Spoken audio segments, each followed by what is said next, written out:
Hello, people, and today we're going to talk about two things that need to change before crypto can move forth and really get into the mainstream. One of them is a court ruling. The other one, of course, has to do with DeFi. It's a flaw within DeFi, and we're going to discuss it. But let's actually go with the court ruling first. And the U.S. court upholds the Fed's right to deny crypto banks master account access. Several companies have actually submitted proposals or requests for master account access, and the courts have actually upheld the Fed's right to deny crypto banks this, and that could be a problem. It is a blow. A federal court in Denver has dealt a significant blow to Custodia Bank, the Wyoming-based digital asset institution that sought direct access to the Federal Reserve's payment system. Custodia Bank's not the only one. Ripple and some others also have done this. I think Coinbase has also applied for this. So they might actually all get denied. In a ruling that could shape the future relationship between crypto banks and traditional financial regulators, the 10th Circuit Court of Appeals, so this is an appeals court, you would have to appeal to the Supreme Court afterwards, upheld the Fed's right to deny master account privileges to institutions it considers risky, even if they meet basic eligibility standards. Like one side was arguing that if we meet these standards, you have to give us the account. You can't just say like, hey, you're risky, we're not going to do this. But the court says like, yeah, they can actually make an adjustment or assessment whether you're risky or not and base their decision based on that.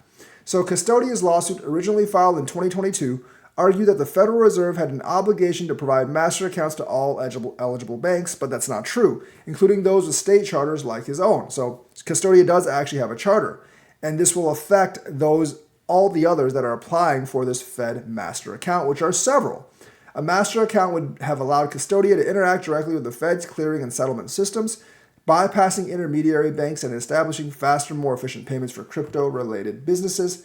But the appellate judges, so essentially they already did this in circuit court. They probably got rejected, and the appellate court has held the circuit decision, which they do the majority of the time. They concluded that while Custodia may technically qualify as a depository institution, under federal law, the Federal Reserve's regional branches retain full discretion over which applicants they approve. In other words, the Fed has complete problem.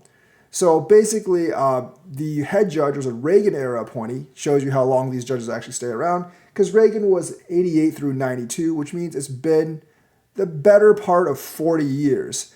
Said that granting automatic access would remove an essential safeguard designed to protect the broader banking system from operational or liquidity crisis. So what they mean is they still think a lot of these crypto indies are a little too risky. They're probably right about that, but this does not bode well for the future of crypto. The decision effectively confirms the Fed can deny access to institutions with unconventional or high-risk business models, such as those heavily involved in cryptocurrency or custody or trading. The ruling cited the Kansas City Federal Reserve's earlier findings that Custodia's crypto-heavy operations represented excessive risk to the stability of the U.S. financial sector. So there are still a lot of tensions brewing in this. So basically, there was a dissension among this. So not all the judges agree, but the majority agreed. So while two judges, I think it's a three-judge panel, while two judges agreed to uphold the lower court's dismissal, one member of the panel, Timothy Tamyakovich, appointed by President George W. Bush, dissented. He said that the statutory language governing master accounts is clear. Eligible non-member banks should not face discrimination or selective denial. So he thinks that anyone that is eligible should be able to get it. I'm more of the same mindset he is, but we'll have to see. He contended that allowing the Fed to pick winners and losers among banks undermines fair competition and stifles innovation within the financial system, which it probably does. Legal experts note that the split decision underscores a growing ideological divide in U.S. financial regulation, one that pits the Fed's cautious approach to digital assets against industry demands for a level playing field. Obviously, they're denying a level playing field, and traditional banks obviously have an edge on these new crypto banks that are trying to come up. And unfortunately, it's probably going to have kind of a wave or ripple effect on the crypto banking sector. So this is just the latest setback, and there's been a long battle between crypto firms and financial gatekeepers. Custodia is the only one. Isn't the only one. Basically, like Custodia was founded by former Morgan Stanley executive chief Caitlin Long. Caitlin Long is very well known in crypto. She's been one of the most ardent supporters of crypto, and it was one of several seeking state-regulated pathways into the traditional banking systems. They're called SPDIs. They are designed to operate under strict capital requirements and transparency rules, so they have to essentially, they essentially have to like have these standards, but even if they get those standards, the Fed can actually deny them. Custodia's loss could discourage other blockchain-focused banks from pursuing similar litigation, at least for now. So if the Fed denies these other banks, they would probably not bring up lawsuits until the law changes.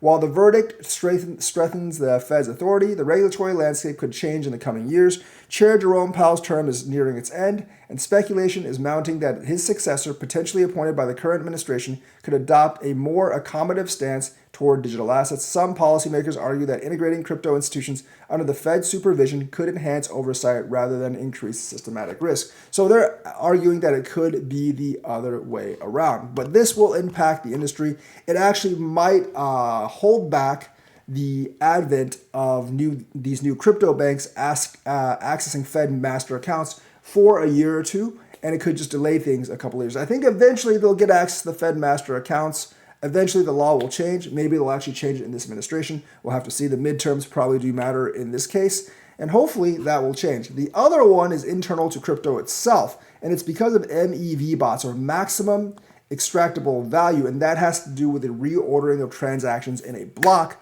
which these miners and people have in store to actually extract money, of course. And this could actually prevent institutional investors from coming into DeFi, which obviously hurts retail investors in DeFi because it prevents that money from coming into DeFi. They're most likely not going to give this up because it's very valuable to them. So maximal extracted value, MEV, the process of miners or validators reordering transactions in a block to extract profits, is preventing the financial institutions from adopting decentralized finance, which hurts retail users. According to Adia Palipu, CEO of Dex Labs, the lead contributor to decentralized crypto derivatives exchange, Deriva Dex. All electronically traded markets suffer from maximal extractable value or similar issues inherent in the information asymmetry in ordering traditional trading transactional data, Palipu told Cointelegraph. The solution is to prevent order flow data from being visible before execution. If you do that, they can no longer do this.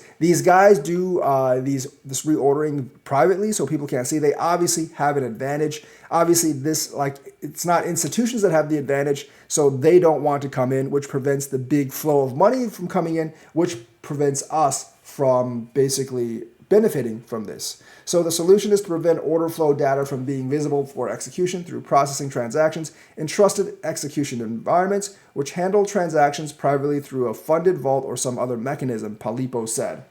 So what makes them really powerful is they can process orders privately. So your trading intentions aren't broadcast to the world before execution. They're encrypted client-side, and they're only decrypted inside the secure enclave after they're sequenced. So this is kind of like part of their solution.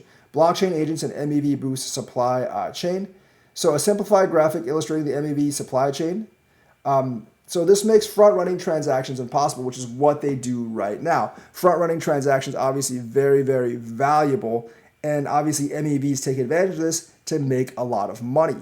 And this would protect users from things like sandwich attacks, which we've actually heard many of, and have cost people millions of dollars, and that is a form of market manipulation, where validators or miners place transactions before and after a user's order to manipulate price and extract profits. I mean, each of these attacks, usually it's not much money for each of these attacks, but when they do a lot of them, it does actually all add up, and it gives DeFi a bad name. There's manipulators that do this all the time. It's constantly happening, and that's probably why some of the institutions don't really want to get into this industry. The presence of MEV as a core infrastructure in crypto and DeFi has sparked intense debate among industry execs and protocol founders as they attempt to address MEV's potential to increase centralization, drive up costs, and stifle mass adoption. So we do actually need to get rid of these, and it's to all our benefits, except for the MEVs, obviously, to get rid of this. The lack of transaction privacy prevents financial institutions from adopting DeFi because it exposes them to market manipulation. Now, to be fair, financial institutions do market manipulation themselves, but they don't want it used against them, especially at like a base level, like MEVs, because that would mean it would squeeze their profits, and it could actually get these MEVs to have some kind of power over them, and they're not going to accept that. When institutions can't participate effectively, everyone suffers, including retail, Palipo told Cointelegraph, adding that institutions create highways and roads for necessary trading infrastructure for financial markets to function smoothly. These include non-extractive arbitrage trading opportunities that dampen price volatility and keep asset prices at or near parity across exchanges. Exchanges, like any marketplace, need vibrancy and diversity of participation, Palipo said, adding that the lack of institutional involvement can cause liquidity to dry up, volatility to spike, market manipulation to increase, and transaction costs to surge. So, I mean, they are costing us both liquidity and just more money coming into the system. It could be one of the things that's really stopping an altcoin bull run. I think DeFi mainly benefits altcoins, even though it does actually benefit Bitcoin some, as Bitcoin does kind of have an ecosystem at this point. But it could be one of the big barriers for an altcoin bull run, and we need to fix these MEVs, privatize some of these transactions so they can't take advantage of this loophole. They are probably going to fight it to the dying breath, but eventually I do think this is going to happen, but we need to kind of encourage this along to get rid of these MEV attacks and these sandwich attacks, which have become more prominent in crypto. So that's the news for today. Let me know what you think. Like and subscribe, hit that bell notifications button. Thank you and have a nice day.